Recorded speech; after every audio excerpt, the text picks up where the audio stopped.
Alright, the last topic that we're going to cover before we jump into the hand histories is calling 3-bets. Now, I think calling 3-bets is important to cover because most players I coach and play against typically call 3-bets lighter than they should, especially when they're out of position. I even read a PLO ebook recently that said that when you're first starting out, you should just call 3-bets with whatever hands you're comfortable with. So does that mean if I open King King Jack 3 Rainbow on the button, that I should just call it because I'm comfortable with it? I don't know about you, but just because I'm comfortable with a decision I make at the tables doesn't mean that it's necessarily correct. So let's talk about the things we should look for when calling a 3-bet. First, just like everything else in poker, every line we take is heavily dependent on the tendencies of our opponents. Something I'd like to point out is that you shouldn't assign someone a loose 3-betting range unless you've seen them do it a lot. Make them prove it to you, because it's probably tighter than you think. And an easy way to figure out what someone's 3-betting range is like is to simply pay attention when they go to showdown. Next, stack sizes play a key role in calling 3-bets for a couple of reasons. For example, if you're in position, the deeper you are, the more 3-bets you can call, because you don't have to rely on flopping something strong to turn a profit, since you'll be able to use your positional advantage to value bet thinly and take away pots. But as the stacks get shallower, it mainly becomes a question of what your equity is against people's stack-off ranges, which is why many high-stakes pros think that playing cap PLO is boring, since there's little room for creativity. Last, and perhaps most important, whether you're in position or out of position has a dramatic effect on how profitably you can call someone's 3-bet. Your 3-bet calling range needs to be much tighter out of position than in position, and the difficult thing about calling 3-bets out of position is that, in theory, it could be okay. After all, the equities are closer together in PLO, and if we flop a piece, we should stack off because of all the things we've talked about so far, right? Wrong. This is exactly the problem. Most people call 3-bets out of position based on the immediate odds that they're getting to call. However, just like we talked about in the counterintuitive approach, they're not really thinking about the situation that they're creating for themselves post-flop at all.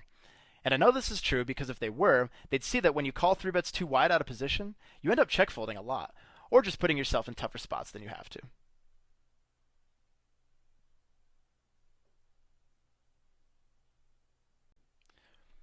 Alright, there's basically three categories of hands that you typically want to avoid calling 3-bets with. The first are the hands with pairs in them, and it shouldn't surprise you that it sucks to call 3-bets with these types of hands, because we've mentioned several times in the other lessons that the hands that do the best in 3-bet pots are the ones with a smooth equity distribution, which hands with pairs in them are less likely to have, right? Calling a 3-bet with these types of hands out of position is a nightmare, because they don't have very much post-flop playability, so more often than not, you'll simply end up bleeding money out of your stack by check folding the flops you miss.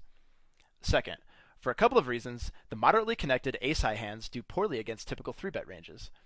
Most players' 3-betting ranges are heavily weighted towards hands with aces in them, which means that on ace-high boards, we could be in serious domination danger against a set of aces. And even if they don't have a set, our opponents can still have a lot of equity to suck out on us.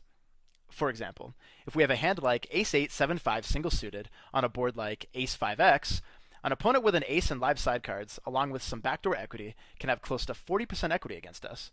And remember, that's best case scenario for us. And actually, when we have an ace in our hand, it reduces the likelihood that an ace will even flop in the first place, which means that on a lot of other flops where we flop equity, like a pair and sidecards, our ace will oftentimes not be an out for us. Simply put, the ace in our hand serves as a dangler, and hands like these lose money in 3-bet pots because you'll be check folding the flops you miss, and then on the flops where you actually do flop a piece, you'll oftentimes find yourself dominated. The third type of hands to avoid calling 3-bets with are the low single-suited and rainbow hands like 9-6-5-4 single-suited and Jack-10 9-6 rainbow.